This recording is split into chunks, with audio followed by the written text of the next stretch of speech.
زما عزتمندو یو ژبه ده یو ژبه، خو په دې باندې لس هغه ګناهونه غټ ګناهونه چې هغه ستا مضر ګرځي، ستا دپاره نقصان ګرځي، ستا دپاره هلاکت ګرځي، غټ ګناهونه په یو ژبه باندې لس داسې غټ ګناهونه، ژبه یوه ده ګناهونه یې دونه مضر دي او دونه غټ دي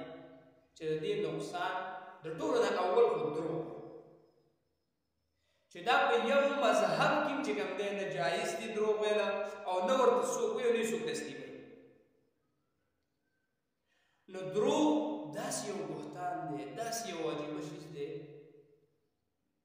چې د دې نه دومره نقصانات جوړېږي چې ګوره الله هم دې خفه و، بل کوم دروغ دې وویل کوم کس ته دې دوکه ورکړه، بل په کوم دروغ کې دې کوم کس شامل کړو هغه که د دې نه خبر شو نو هم به ستا سره شر کوي، ستا سره چې کوم دی په دې باندې خفه کېږي، خفګان به راځي، هغه له هم دې دوک ورکړه. بیا چې د کوم خاندان سره د هغې وابستګي، بیا چې کوم دروغ له کوم شر جوړ شي نو دا یې غټه ګناه. د امام غزالي صاحب لیکلي دي وایي دا ډېره لویه ګناه په لسو کې یو دا او بیا چې د روژې مبارکه میاشت او زمونږ چې کوم دی په داسې ګناهونو کې سره په داسې آفتونو کې هم سره چې هغې دپاره زمونږ د هلاکت سبب ګرځي. زما عزت حضور پاک صلی الله علیه وسلم فرمایي یووارې یو صحابي ورسره وایي یو ماشوم ته ویل چې راشه څه درله درکړه، راشه څه درله درکړه. نو رسول الله مبارک صحابي ته وفرمایل چې که راشي نو څه به ورله ورکړي. نو صحابي ورته فرمایل چې د الله رسوله کجورې راسره دي دا کجوره به ورله ورکړه.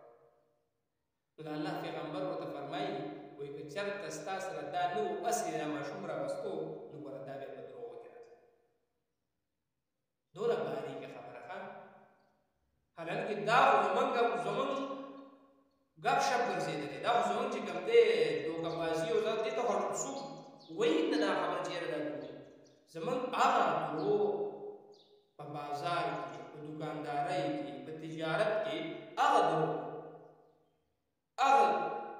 دروغ چلیږي چې په هغې باندې ته یقین وکړه چې د ریړۍ والا به تا ته دوکه درکوي، دوکاندار به تا ته دوکه درکوي. په تجارت د الله بنده چې په داسې حرامو باندې وګټي او دغه ته راوړه بیا خپلو بچو ته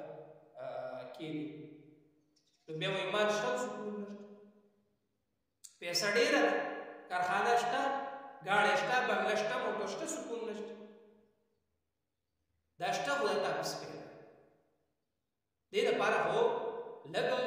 کړاو پکار دی، دې دپاره لږ شریعت نه ځان خبرول پکار دي چې یاره مطلب دا دی زه به دا مال څنګه ګټم، دا تجارت به څنګه. صحابه کرامو دا نه دي کړي، هغې تجارتونه نه وکړي، هغې روزګار نه دی کړی، خو نه هغه طریقې نه به ځان څو خبرې که خبرې به موږ هغه طریقه ځي نه داسې یو عجیبه فضا ده دې خلکو کې شروع ده او دا دونه معمول لکه په معاشره کې داسې